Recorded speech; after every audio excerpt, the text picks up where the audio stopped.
Okay, good evening, everybody. So let us start our class today. So let us review the schedule. Okay, so we are behind, about a week.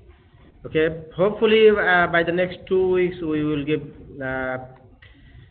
makeup. And tonight we need to do a long drive. Okay, so maybe I will go speed up tonight, and if you don't understand something, but just let me know. Okay, so tonight, so your quiz is done. Okay, and then GUI quiz and string quiz will be by the end of this week. Okay, and remember that the test 2 days is fixed. Okay, on 19. Test 2 will be on 19. Okay, next week. Next week, this time, your test. Okay, and we will cover the week 3 to 5. So whatever we discuss in week 3 to 5, actually, we discuss polymorphism, inheritance, and we will discuss tonight abstraction. Okay. So if you understand inheritance, then actually we have already gone through the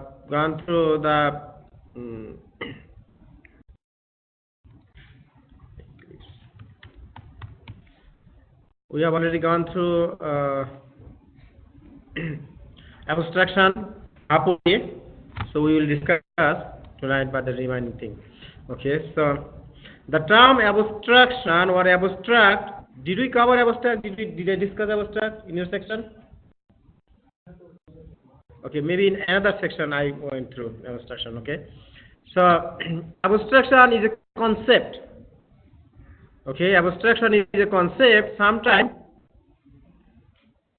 in real world, in real life, sometimes we use abstract word and sometimes we avoid abstract word. For instance, when you see a research paper or a dissertation or a journal paper or something, you will see at the top there will be one paragraph or few lines abstract. That is called a summary. An abstract does not tell you everything in detail, but it tells you what is about it in shortcut. So in our real life programs, you will notice that we have sometimes we are using many abstract things. Like for instance, in our programming, we are using printf. For now, we do not know what is the function, what is the internal structure and declaration or definition of printf method. But we have been using printf, right? So for us, it is not. We don't need to know internal structure of println method. Just we need to know how to use it. So the advantage of using some abstract thing is that when we use some abstract stuff, then we can focus, we can avoid this abstract stuff, and we can focus something else to give focus in depth. Okay, and then we will learn today how to implement abstraction in object-oriented programming. Okay, and for instance, in our real life, sometimes we use abstraction and sometimes we avoid abstraction. In mathematical formula, mathematics, physics, and in formula, you will see a lot of abstract words and then concepts are used. For instance, we say 10 to the power. Sometimes you will see that like 10 to the power, like power is like given 3, right? 10 to the power 3. For instance, we say that x equal to 10 to the power 3 or value equal to 10 to the power $3, for instance.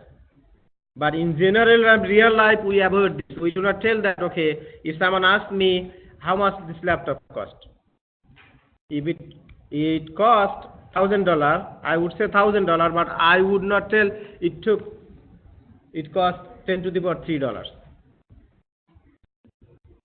Right? But sometimes we use abstract word or we avoid abstract word. Okay, so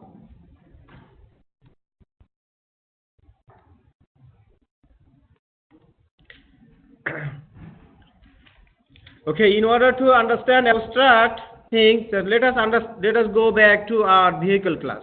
So in our vehicle class, so for instance, a vehicle in general, a vehicle is an abstract word, a concept actually. There is no vehicle. You will see car, bus, truck, right? We discussed in general, right? A vehicle is an abstract concept.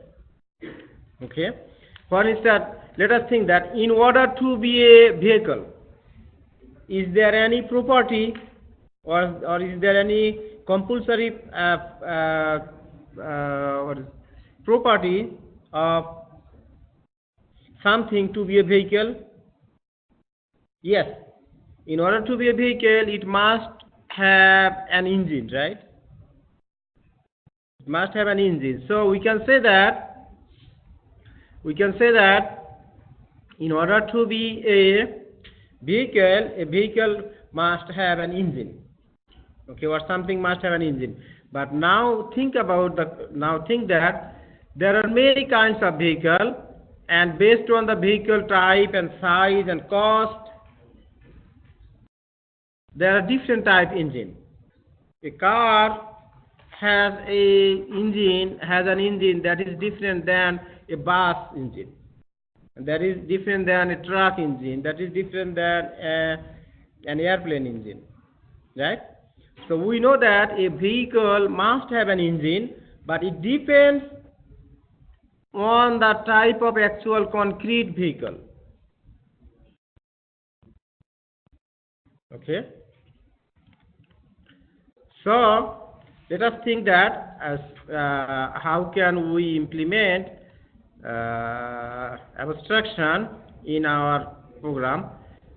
Okay, so in another section I went through the abstraction process. Since I have to save some time, I just copied and pasted. I'm copying this entire class from here, entire package from another section to this section. So let us see what we have here in my abstraction explained this package. Look at that. We have a vehicle class. Okay, in this vehicle class, so the difference of this vehicle class and the previous vehicle classes that we are discussing, for instance, in the previous vehicle class, we had only public class vehicle. Okay, that is it is a concrete vehicle class, but this class we use abstract keyword. That means it is an abstract class. Okay, when we define a class, an abstract class, it cannot instantiate or it cannot create any object. An abstract class cannot create or instantiate an object. Then the question is that why do we need to use an abstract class? Okay, so an abstract class ensures that it will have some properties that any child class of this class must implement that property. For instance, okay, so in order to be a class as an abstract, just we use the keyword abstract. Okay, in programming there are two ways to implement abstraction. One way is abstract class and another way is interface. Okay, remember that last time we discussed about a limitation or a limitation of inheritance, right? The limitation of inheritance, we found that inheritance does not ensure that the inherited class or child class will use the inherited property, right? Okay, but in order to resolve that limitation, abstraction is used. Okay, when we create a class and as an abstract class, okay, Then usually in an abstract class, okay, in an abstract class, everything can be either abstract, all methods can be either abstract or non-abstract. So what is an abstract method? When a method does not have any body, then it is called an abstract method. So this method is good. You see that it has a body, but even that it has empty body, but still it is fine. But this one, okay, so this one is abstract. When you use an abstract keyword, when you declare a method as an abstract method, then you cannot have a body. You cannot have its implementation. Okay? And vice versa, when a method has an implementation, it cannot be abstract. So if you say this method is abstract, then you cannot have body. Everybody clear until this? Okay. So that means if a method is abstract, then you cannot have a body. So what is the advantage of having a method that does not have any body? So actually the class, the next level class, who will extend or inherit this class, that class will implement this method body. Okay. So then how do we declare a class as an abstract class? If we use an abstract keyword, then it becomes an abstract class. If a class contains at least one abstract method, if a class contains at least one abstract method, then you see that this class contains an abstract method. Okay. Then you see that it is showing me an error. Then the class must be declared as an abstract class. Okay. Now, for instance, so far everybody is good. So, okay, so an abstract class may contain all methods as abstract method, or even it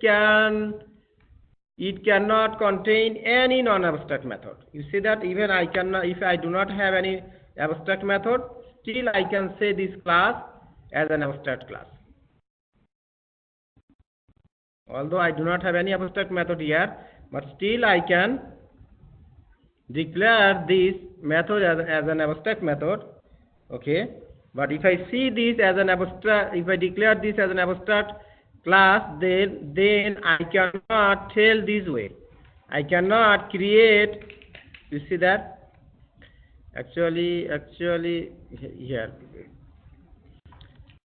Although I can use here an abstract class without any abstract method, but that is not an ideal way. So we should have at least one abstract method in the class in order to be an abstract class. Okay, so when we have an abstract method, that class must be abstract, and then for that class we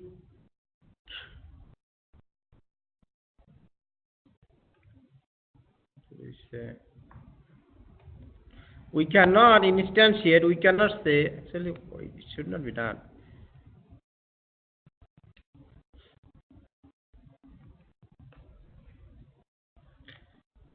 Okay. I'm confusing because I have opened another method. Okay. So because I opened another class. So you see that this class is an abstract class. So having a class as an abstract, what is the disadvantage? One of the disadvantages is that I cannot say vehicle V equal to new vehicle. I cannot say that because this vehicle, this is a constructor, okay, and an abstract class cannot, you say, although it has a constructor, but it cannot call this constructor. Although you see that this is constructor, but it cannot instantiate, call this constructor. Okay. So in my car class, I need another child class in order to create a vehicle instance, vehicle type. Okay. So for instance, in my car class,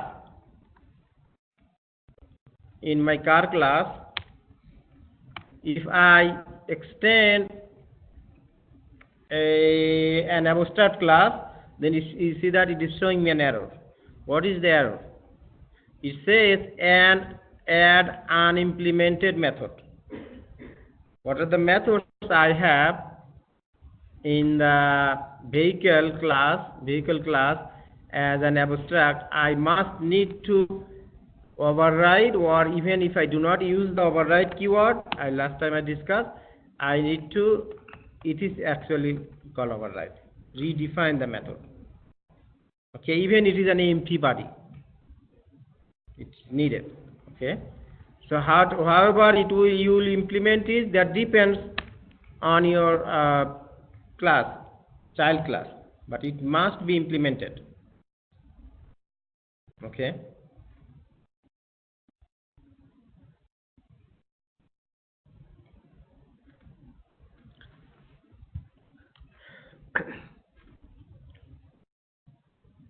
So although I have some other implementation, so actually let me copy that. Okay, so now you understand how to declare a class as an abstract class. You understand that, right?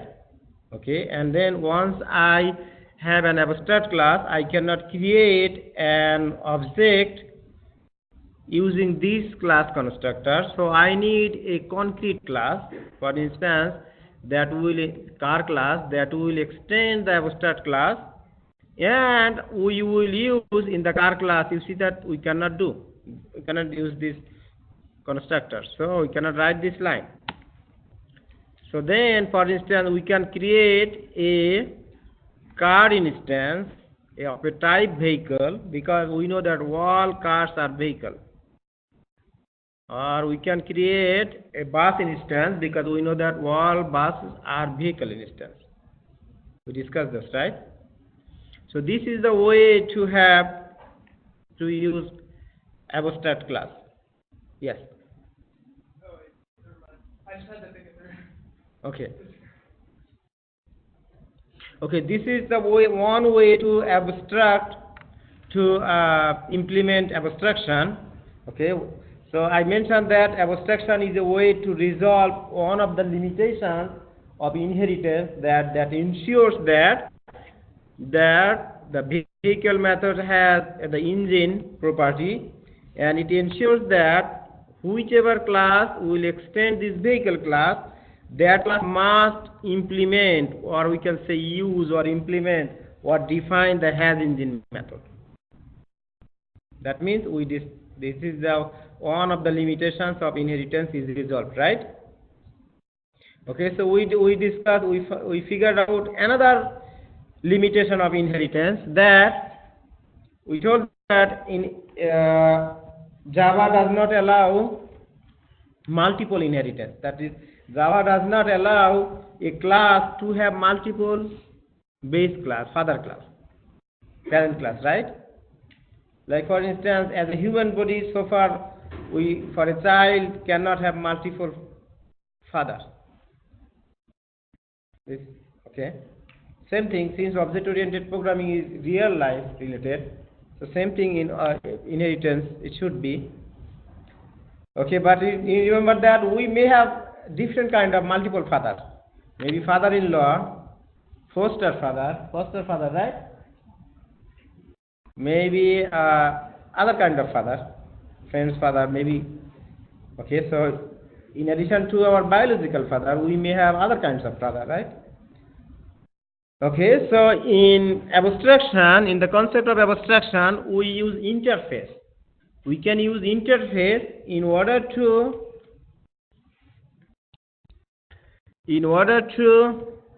resolve that limitation.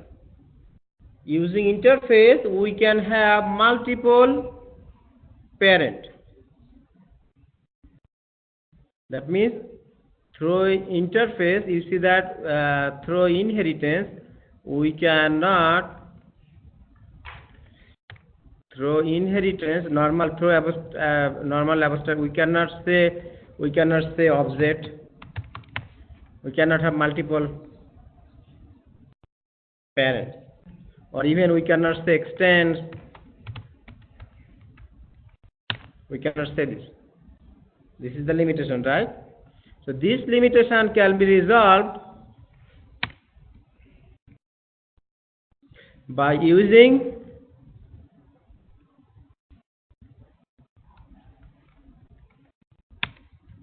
interface.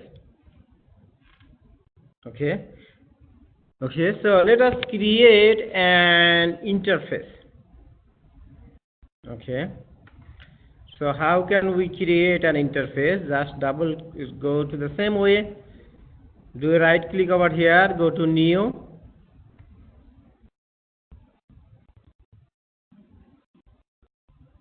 you see the interface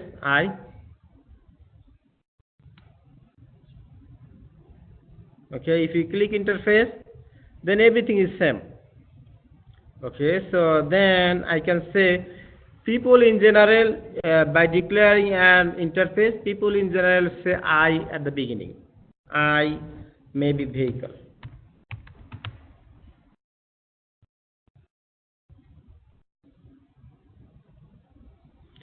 Or so if I click on finish, then you see that it creates an interface. So that means public interface. If you use interface keyword, then it will be an interface. Okay. So then what will be the advantages of having an interface? So if I have an interface, you see that, let me copy, let me try to copy everything from this. This is an abstract class, right? So I want to try to copy everything from the interface abstract class and want to paste over here. Let us see what are allowed here and what are not allowed. You see this everything were allowed in an abstract class, but this is not allowed in abstract class interface. This is not allowed. This is not allowed. We may later discuss about this field type. We can have static. You see the static is allowed. Okay, but these are not allowed.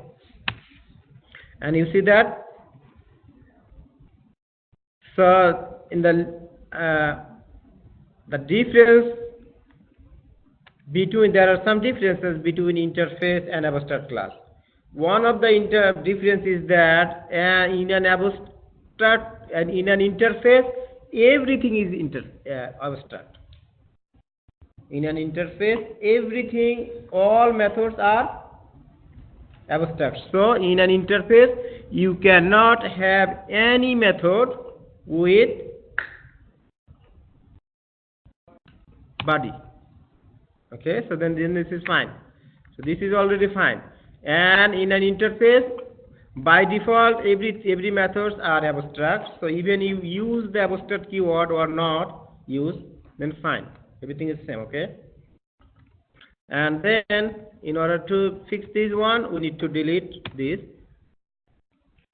And same thing, in the vehicle, it is showing an error. So do you think that if I rename this class, this method as I vehicle, will it be okay? No, because an interface cannot contain a constructor. Because in order to be a constructor must be defined within the class. But in the interface, you cannot define, right? Anything? So you cannot have a constructor. Although you can have a method with exactly same name of the interface name. Okay, so you see that it is showing an error. It is assuming that this is a constructor. So you cannot have this way, right? Okay, and you cannot have this way. Even you cannot say this. Okay, even you cannot say I vehicle.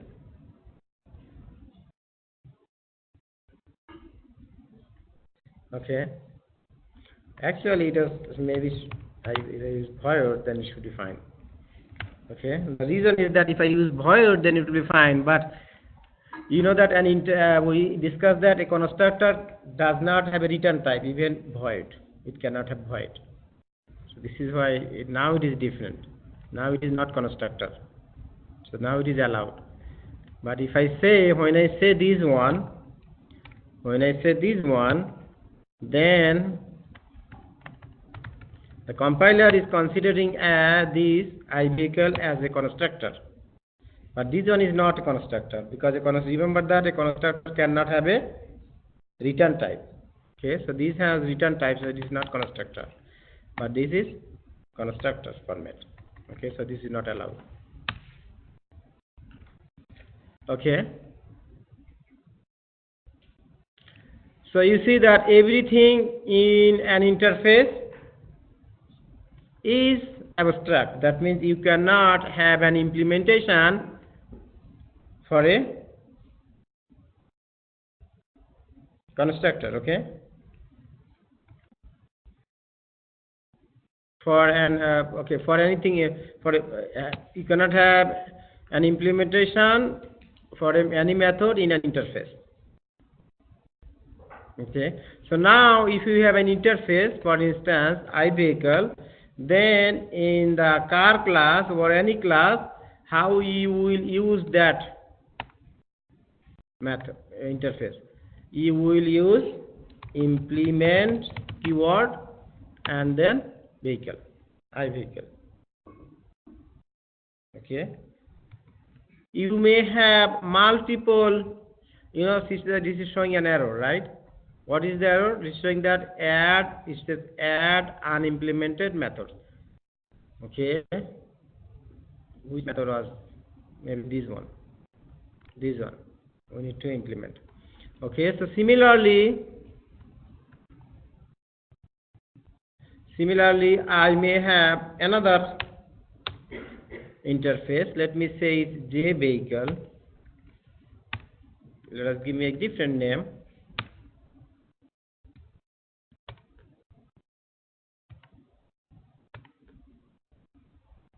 Okay, in my JVehicle, let me give us a different method name. Okay, so this method may be JVehicle. It is a different name. So then in my car class, I can implement multiple. I said that I can implement multiple interfaces. Okay, so I can say JVehicle. Okay, and then it is showing an error. What is the error for?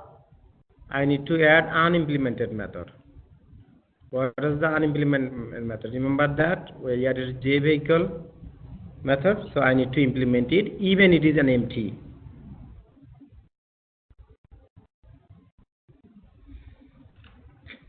Okay, so now we understand the difference between an abstract class and an interface. In an abstract class, you may have some non-abstract method, but at least you should have at least one abstract method. But you may not have any abstract method, as I showed that everything you may have non-abstract. That's fine. Okay, but in an interface, everything must be by default abstract. And for an interface, when you use interface, you use extend keyword. When you use abstract class, then you use extend keyword for inheritance in Java, and in order to inherit an interface, you use implements keyword. Another difference is that when you have interface, you may have multiple interfaces. You can extend from multiple interface, but you must have only and only one abstract class inherited. So in C# format, we use just colon sign, and between the class, abstract class or interface, just use comma, nothing else.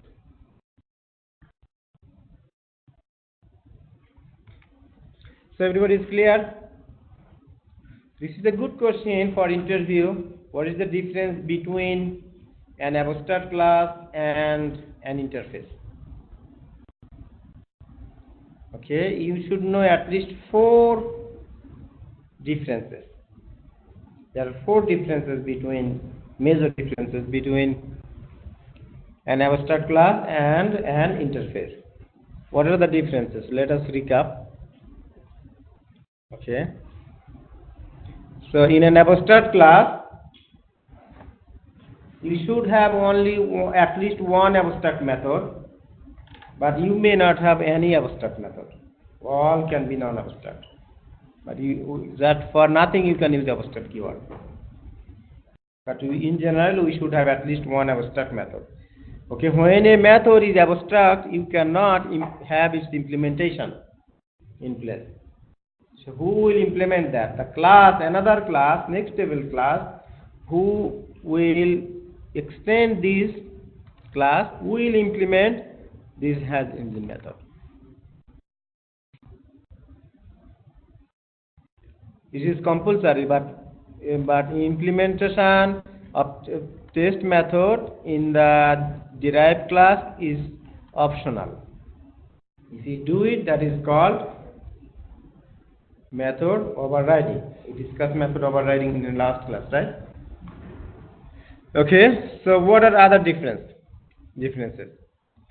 So when you have an abstract class, you can use extend keyword. Okay, and you can extend only one abstract class, not more than one. Okay, and in order to declare as an interface, we use interface keyword, and within an interface, everything is abstract by default. So you cannot have any body of a method in the abstract in the interface. And another difference is that in an abstract class, you can have a constructor.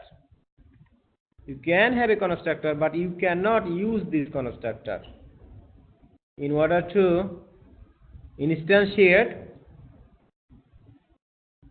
an object. Okay, and an interface cannot have a constructor at all. And when you have an interface, then you use implement keyword in Java in order to inherit properties from the interface, and you can have multiple interfaces that you can implement or inherit in a class. Okay, everybody clear about abstract class and interface? Okay, in my another section, I went through this concept for a long time, about 50 minutes. So I like you to watch other sections video at least one time.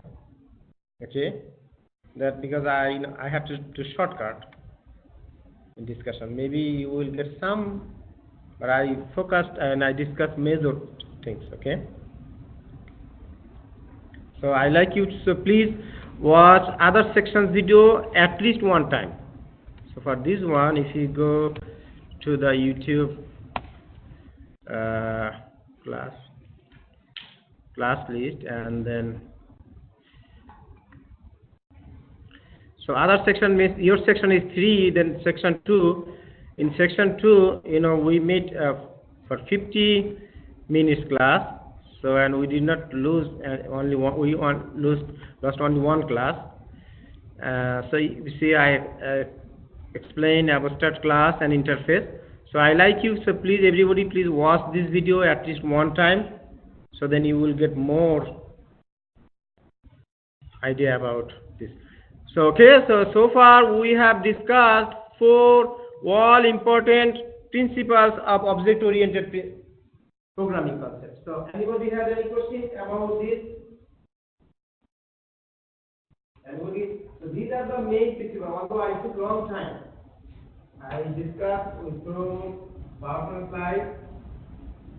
Okay, but long time I spent long time and I explained extensively using demo live program.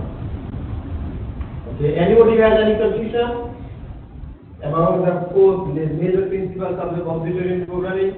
So if you do not understand these major principles of object-oriented programming, so in this class will go up there for you.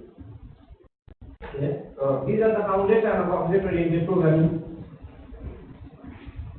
and you should have clear concept about this principle. Okay, and then if you understand these object-oriented principles clearly, then all other things will be very simple for you. Understanding the other concept will be very simple, because you will see all of in every place in object-oriented programming you will use this concept. Polymorphism, abstraction, intelligence. Okay.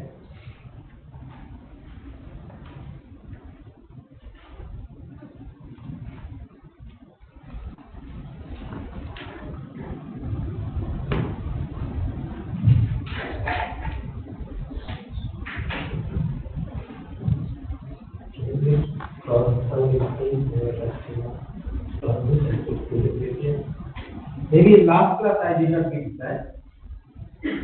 Last class? So you put last class bit over there to fill, right? To the last class.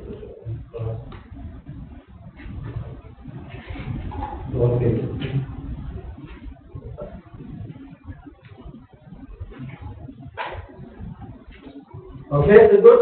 So if you understand this object-oriented principle, then we will be able to run fast. Okay, let us start our journey tonight with GUI and event handling, event-driven programming. So event, GUI means graphical user interface. In modern programming, okay, you see that this is a GUI, graphical user interface. That means you see whatever is something for a part of your application you see in front, and then you can use your mouse, you can use your keyboard to give some command. Okay, when you see that everywhere. For instance, when I click on save, Ctrl+S, it brought up the save as dialog box, right? And then if I click on either save button or cancel button, if I click here either save or cancel, some methods internally executes. Something internally execute, okay? That is called an event. Even sometimes if I hover my mouse, even if I do not click, okay, you may see something, sometimes something pops up, you see, it is showing me my drive names or something. This is also an event. An event is executed, that means a method. An event means a method. For a click, there are some events that for a single object, sometimes you can use multiple events. You can have multiple events. For instance, sometimes we may have double click event. Sometimes you see that if you, for an icon, if you do double click, it does something. If you do single click, it does something, right? If you do right click, then it does something. So single click or left click is an event, right click is another event, and double click is another event, and hovering mouse over that might be another event. Okay, so everybody now have an idea about what is event and method. Okay, and then what is called event driven programming. That means when you will have a program, you will implement or you will design your application that will have your codes mainly segregated or grouped by event. Then you will use some object, and within each object, under each object, you will use multiple events. That means multiple methods that will be executed under multiple circumstances or under multiple situations. Okay, so all program like we say, when we say that Windows-based program are event-driven program.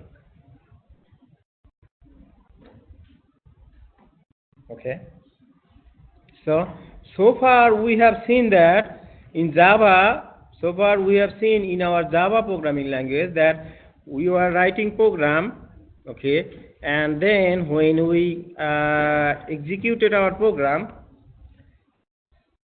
then we saw that these outputs were just displayed in the console, in the text mode, in the console. This is the console. Console means when you see the CMD in Windows, when you click on the command prompt, or in Mac when you open the terminal. Okay, so this is the is called the older fashion. That before Windows came, okay, people executed command here on terminal like this. In Linux mode is called, or Unix mode, or you say or DOS mode, disk operation system mode.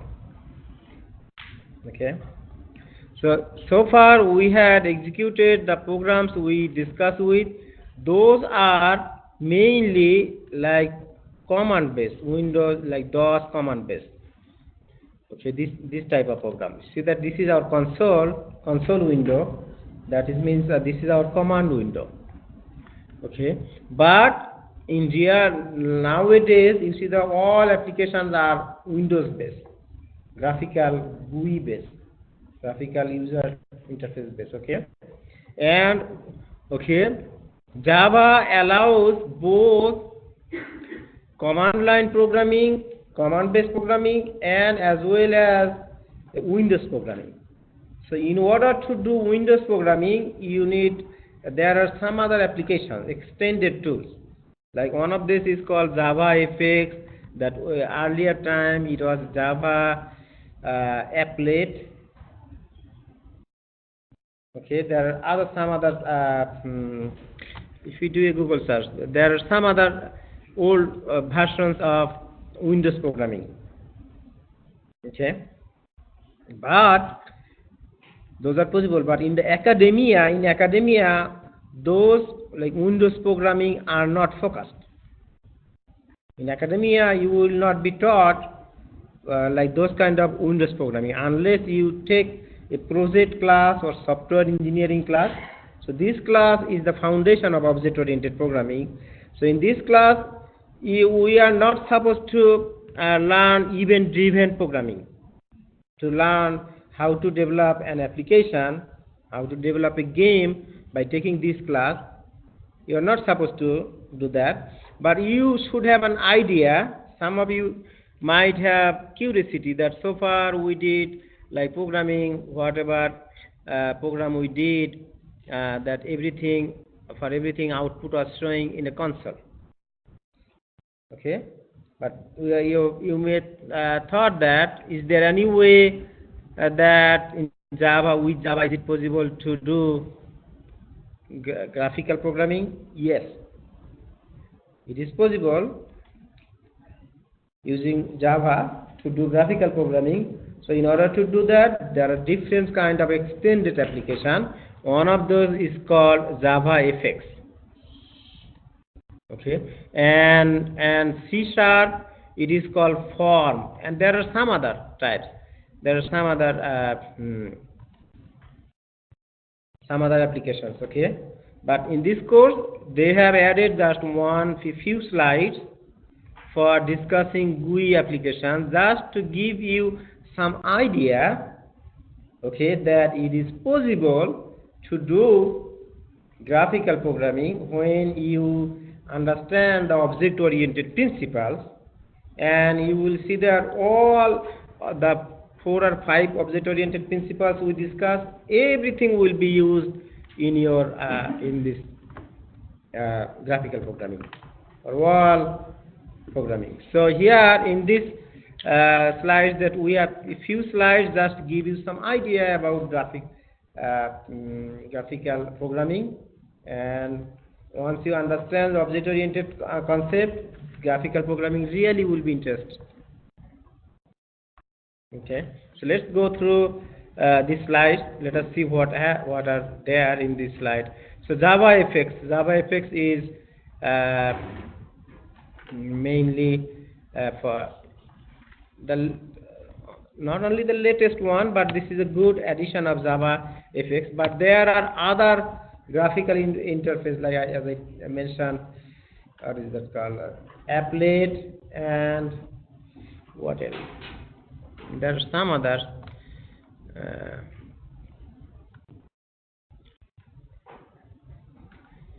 There are some other applications for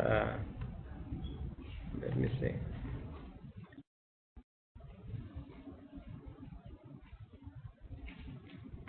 Java Applex, Java GUI programming.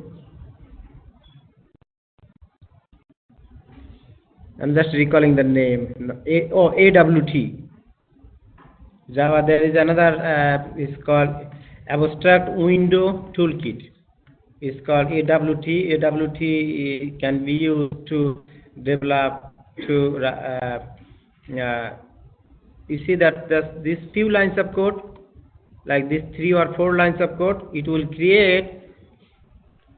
If you run this code, it will create a window. And by adding a few other lines, you can add a button to a window.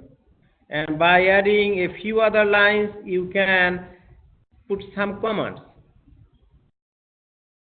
So once you know the object-oriented principles, then learning these things are something not sophisticated. So you see that if you write few lines, then it will pop up a file open dialog window, and then save as button, or then print dialog window. Okay. So AWT is an older tool for, and JavaFX is the latest one, recent one, but actually I'm telling you that Java is mainly used for back-end programming. Now in real life or industries, although you will learn that JavaFX can be used to develop an user interface, but really in companies, modern software does not use JavaFX. Maybe you will see a very few companies they use JavaFX, because there are other programming languages, like for instance, have you ever seen Angular, JS, JavaScript, React? React is a format or template.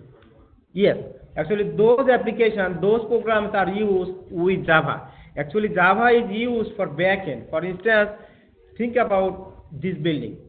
This building has some heavy pillars, right? Some concrete heavy pillars, right? We don't see those pillars, right? Those are inside the wall. But those are the actually main frames that hold the building. It's all weight, right? All the construction. The Java is likely used to hold to develop the framework of an application. Like for physical building, okay, you see the physical building, you see that there is structure, right? It has a structure, heavy framework. But all applications have that kind of framework. Mainly those frameworks are developed using Java or C#, or maybe Python or C++, those kind of back-end languages. And in the front end, people use like HTML type, like JavaScript. Angular JS means JavaScript. JS means JavaScript. Okay, to develop the interface. For instance, this building could be developed everything using like steel body, right? In this building, everything could be steel framework, right? But that would be costly, and that would not look good. So this is why people use the heavy frames or pillars inside, and in the front they use very tiny or cheap plastic, something, even plastic, right? Plywood, right? Okay, so that the advantage of that they minimize the cost and also looks good. So similarly, for developing user interface like this, although you can develop a user interface using FX, Java FX, or in C# it is called Windows Form, by using this, but in real life you will see that there are only a few companies use this, because there are other applications, other programming languages that are easier than this.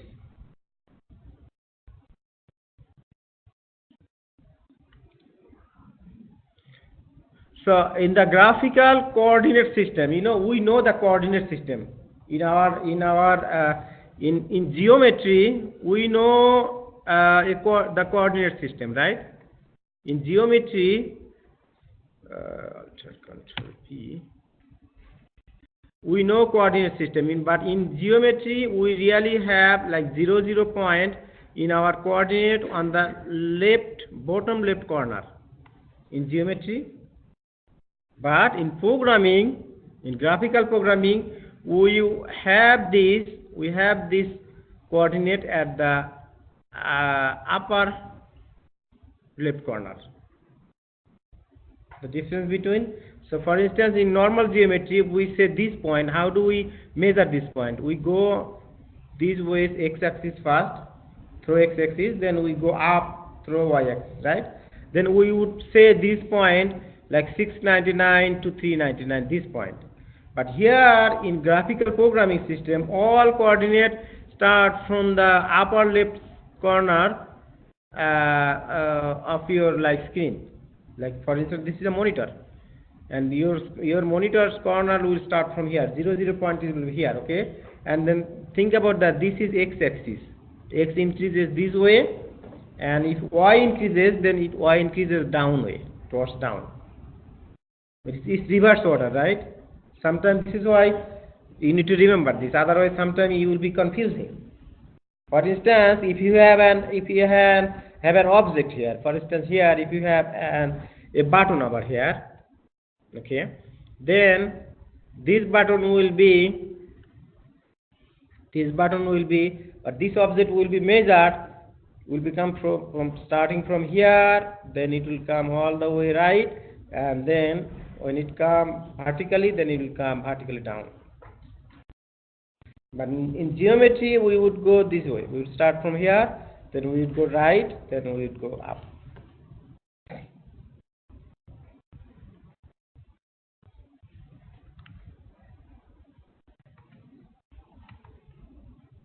So now we understand the graphical coordinate system. So it says 699 to 399. That means it starts from 00.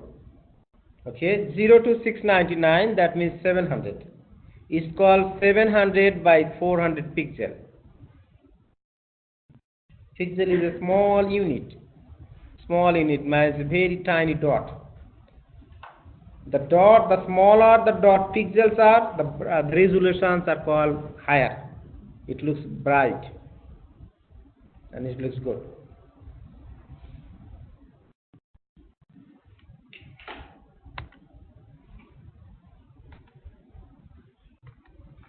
And in the older fashion, actually we see that in the in older color, older system, people maybe in ancient era, people knew about only a few colors, like the rainbow.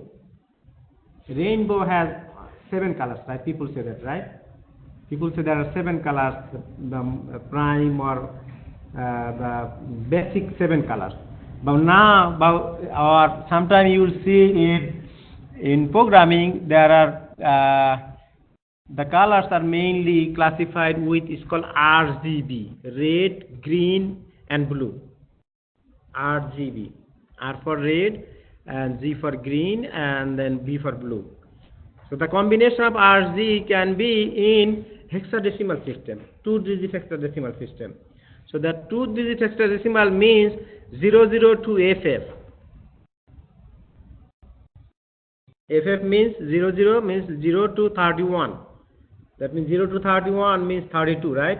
The total combination will be 32 times 32 times 32.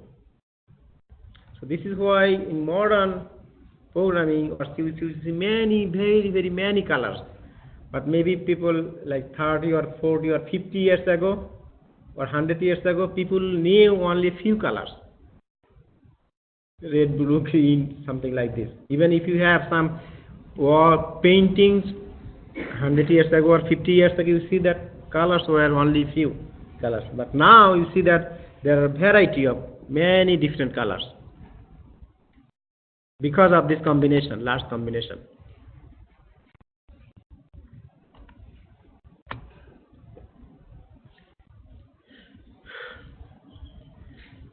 So now I think it is something understandable, right? If you see this one, this is the method, and its return type is void, that it will not return anything, but it will execute something. It will do something. Like for instance, what it will do?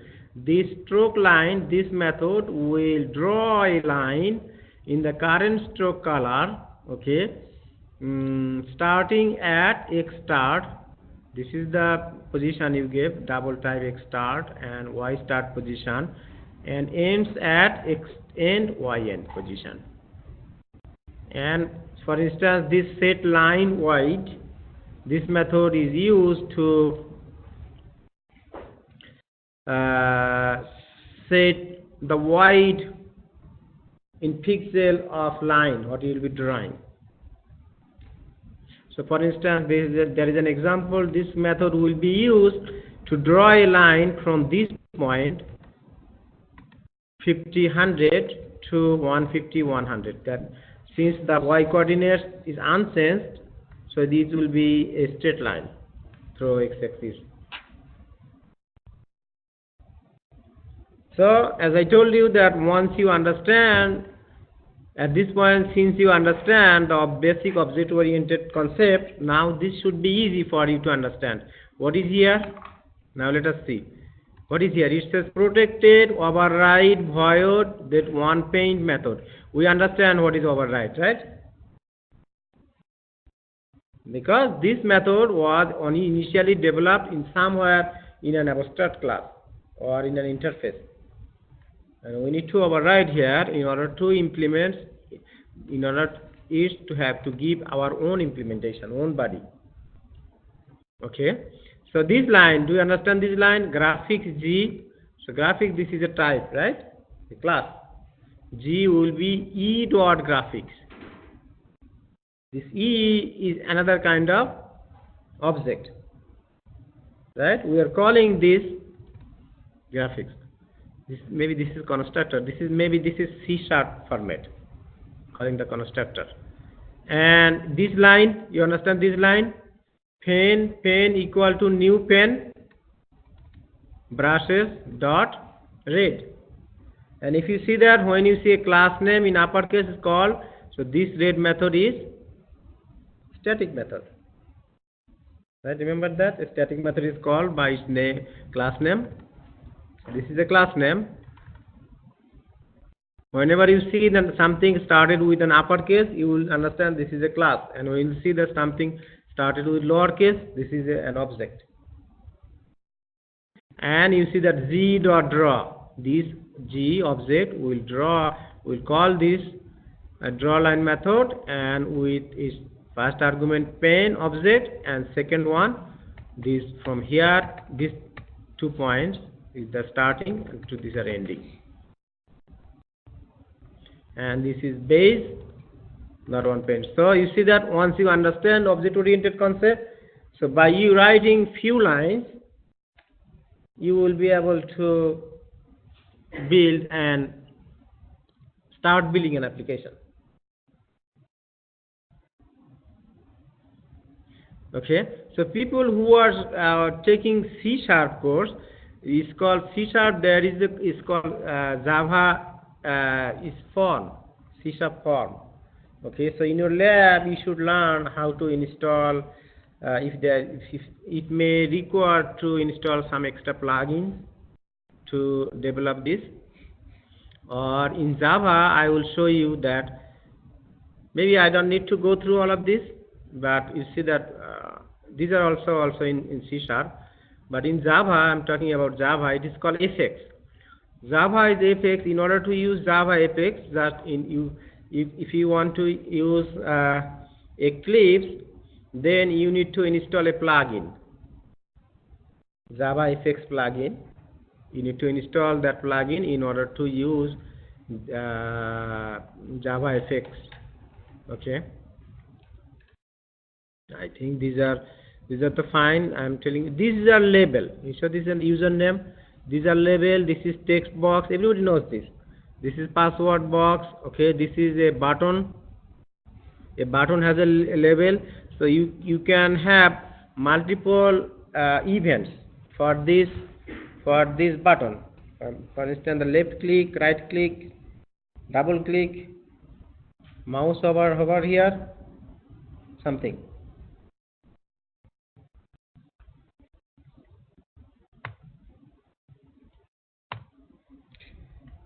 Okay, so this one, I need to, in order to do your lab work, you need to understand this one. You see that? Can you see that this one? Okay, so this one. So you see the button set one action. This is called an event. This is an example of an event. You see that this event is calling another something else. You see that this is actually an argument.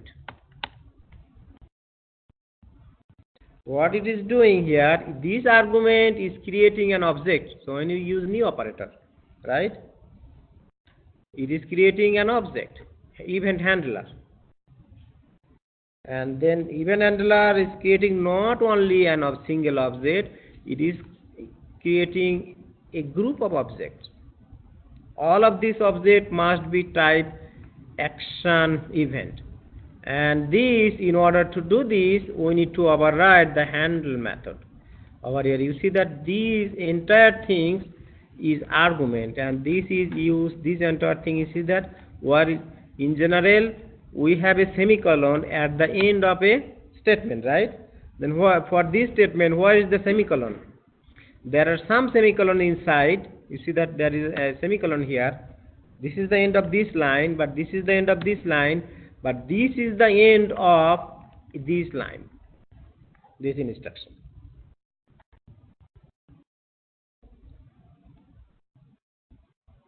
This is an event. Although this looks complicated, but since at this point you know object-oriented concept, so by looking few things, that you should understand that it has a multiple things bundled together, right?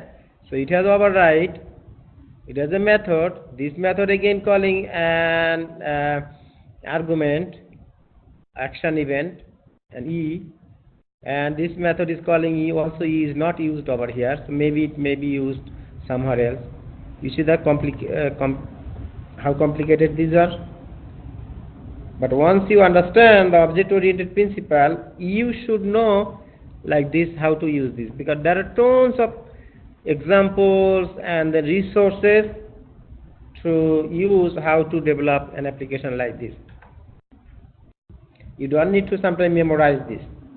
You don't need to memorize, but while working, you should be able to know who is tool or who is method I should call in. Sometimes, sometimes when you call the set on action, sometimes some of the stuff will be coming automatically.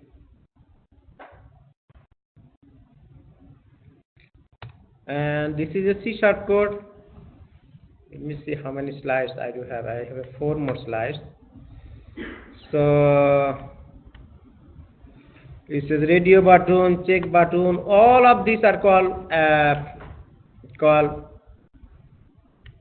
object. And especially I like you to remember these 3 events handling. So these are the following functionality to allow a user to interact with our application. That means GUI application. Okay. We need to perform the following functions. These are the functions. These are required in order to execute an action, an event. The first one is that write an event handler class. Is sometimes called listener. A listener class is called something like the listener is always become ready. For instance,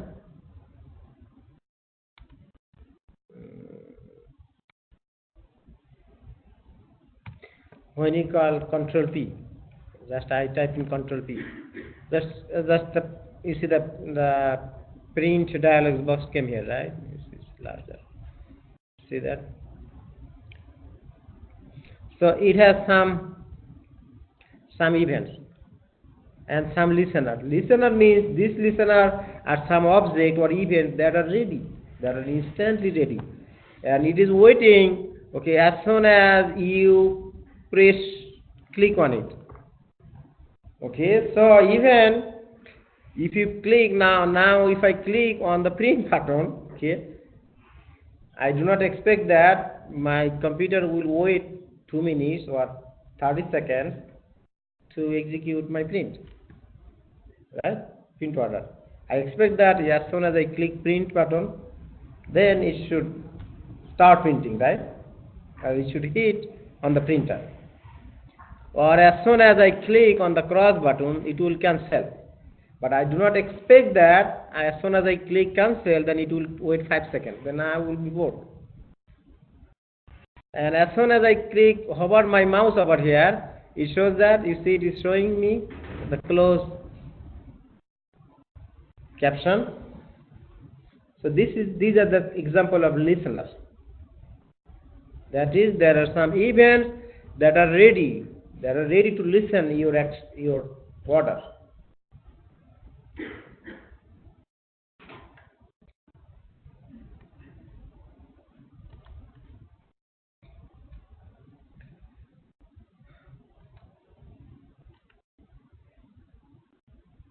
I'm sorry, did I close that one? Okay, by mistake, that is closed. I'm sorry, not this one.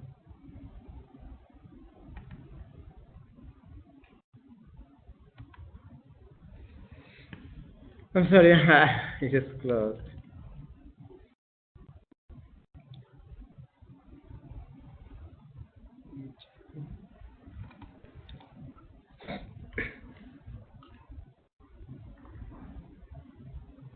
So in our next class, we will discuss string and string operation, okay? But how many minutes I do have?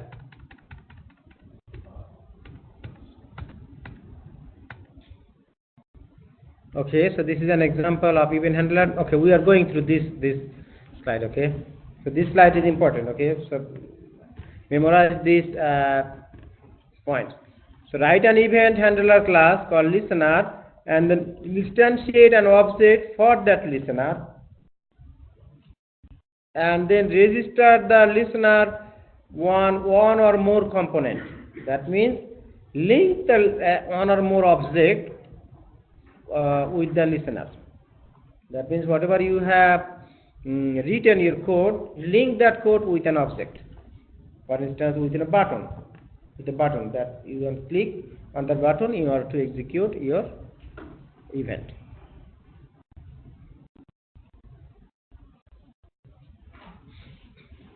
Okay, and then so in order to do GUI programming, Java GUI programming, there are some users who need to install some plugins. So I have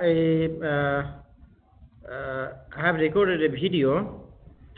There is a playlist over here. It should have Java FX programming.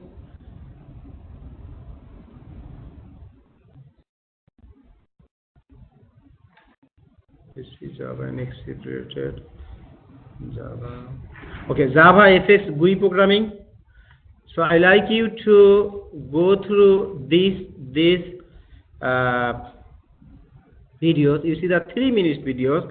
It will tell you how to what plugins you need to install in order to do Java FX programming in Eclipse.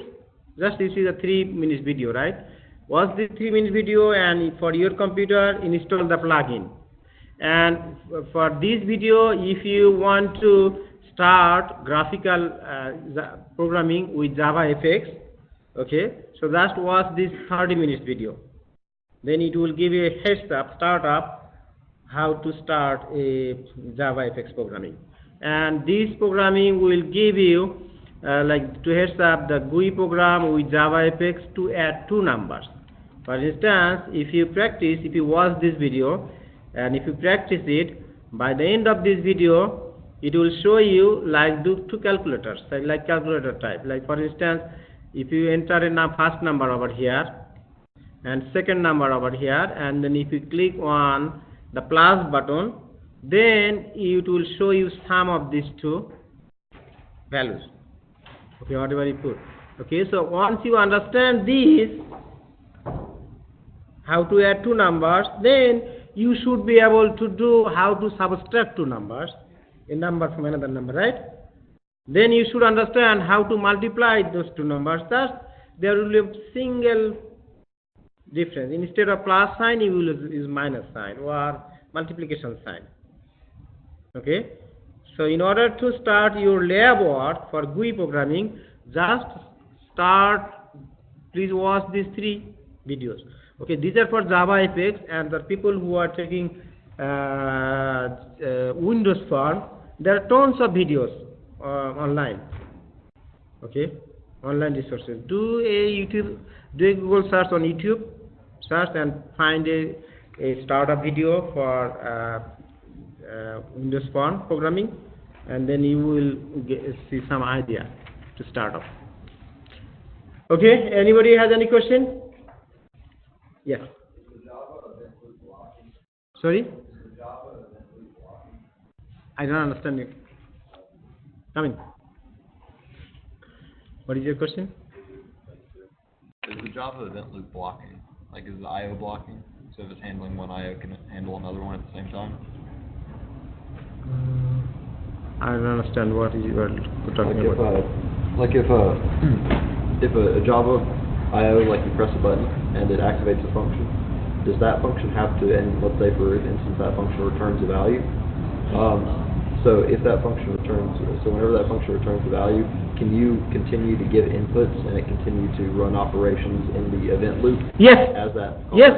Yes. So this is your startup. Even you have, if you complete 2 or 3 other lab works, then assignment, then you will see that you should be able to start writing a sophisticated program.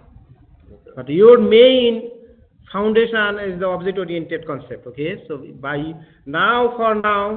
after now, I do not expect that in your lab class you will tell your professor that, okay, I don't understand in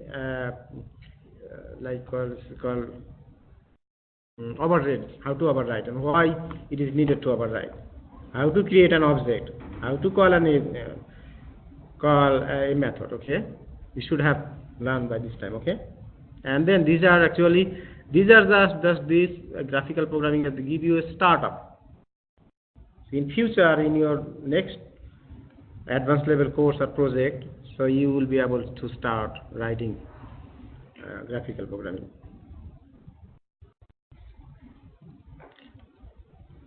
Okay, thank you everybody and have a good night.